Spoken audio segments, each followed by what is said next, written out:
We said that the good loan, the goodly loan, is one which has been done for the sake of Allah primarily. This is the main concept of the goodly loan. We've done it for the sake of Allah, for His reward. The term Qard Hasan has been used also to refer to the loan where we lend somebody something and we don't seek any additional reward back from that person. Whatever we gave him, he gives back to us. We don't get an increase on it, because this lending for the increase is what is referred to as riba, or interest. Allah has specifically prohibited. So the idea of giving, actually giving in the way of Allah, is referred to as a goodly loan, in that when we give in the way of Allah, Allah will return it to us in terms of the great reward that He gives for it, which He can multiply as He wishes. So this is where the concept of the loan comes from. Actually, we're giving. Actually, we're not getting it back directly in this life, but Allah does give it back to us. There's a great reward coming. So it is a loan in that sense. But as I said, it is also used to refer to the loan where one loans another human being and does not take back from the person except what he has given. Now, we can find some incidences in the time of the Prophet ﷺ with regards to this goodly loan, wherein Allah has increased it greatly. In fact, when this verse was revealed, the same verse, that verse 11, one of the companions of the Prophet ﷺ by the name of Abu al-Dahdah al-Ansari, he said, "O Allah's Messenger, does Allah ask us for a loan?" And the Prophet ﷺ said, "Yes, O Abu Dahdah al-Dahdah." He said, "Give me your hand, O Messenger of Allah." The Prophet ﷺ placed his hand in his hand.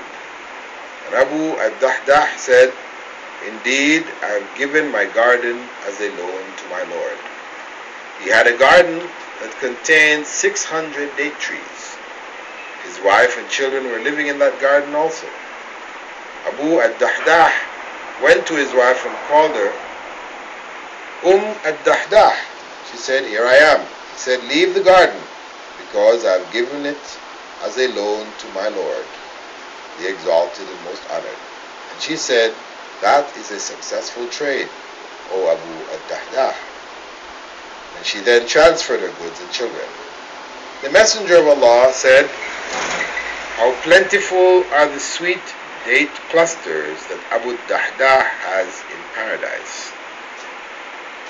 How many a date tree that has lowered down its clusters, which are full of pearls and gems in paradise for Abu Dahdah."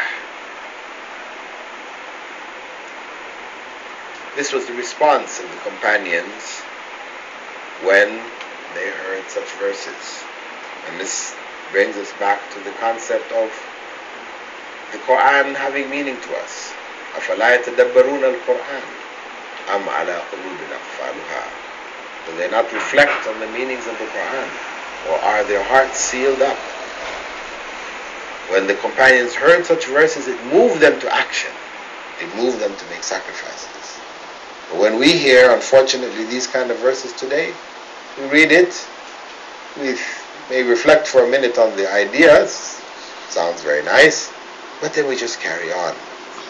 We're not motivated, we're not moved to action.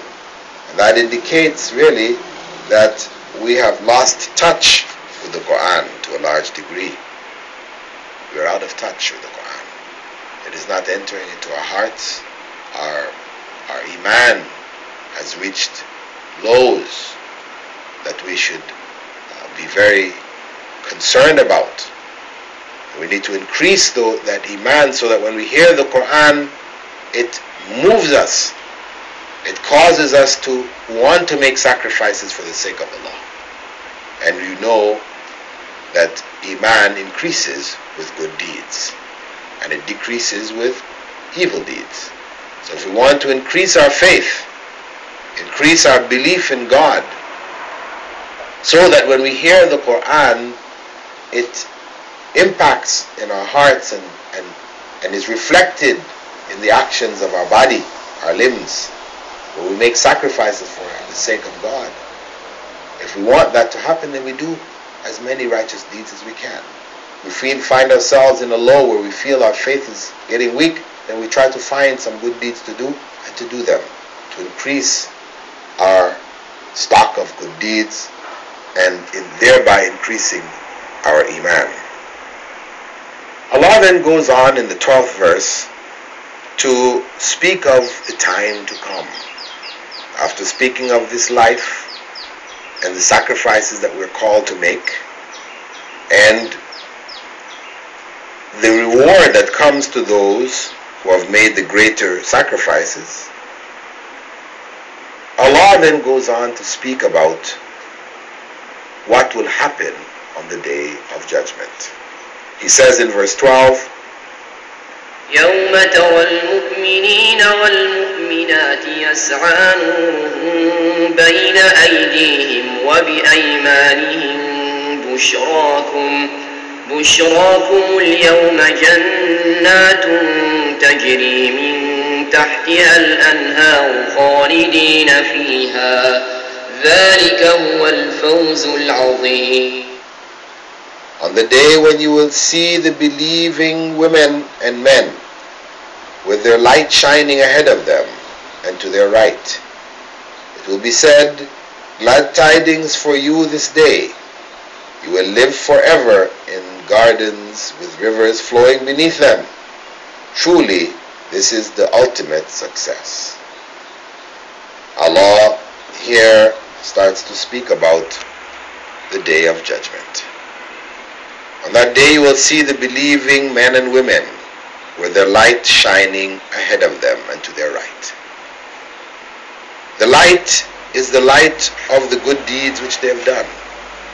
Those good deeds have created a light within them which will point the way for them when they in the way of darkness, which will envelop all human beings on that day, and only the light of belief will show the way for those to walk and to pass and to cross over the bridge which will be over the hellfire and lead them ultimately on to paradise.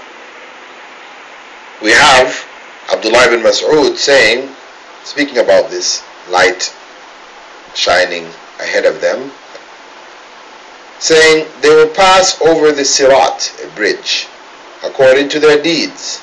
Some of them will have a light as large as a mountain, some the size of a date tree, and some as big as a man standing in position.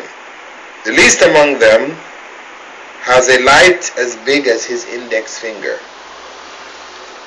It is lit at times and extinguished at other times. And another said, commenting on the same verse, said, Ad-Dahhak, he said, everyone will be given a light on the day of resurrection. When they arrive at the bridge, the light of the hypocrites will be extinguished. When the believers see this, they will be concerned that their light will also be extinguished, just as the light of the hypocrites were. This is where the believers will invoke Allah, our Lord, protect for us our light. And Allah's statement of the light on the right side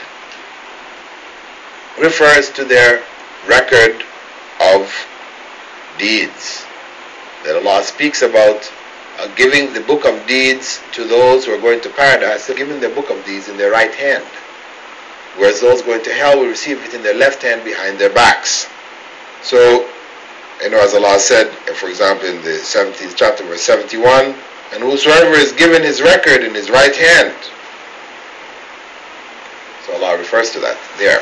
So the point is that this becomes a source of light for them also, having the book of deeds in the right hand, that becomes an additional source of light.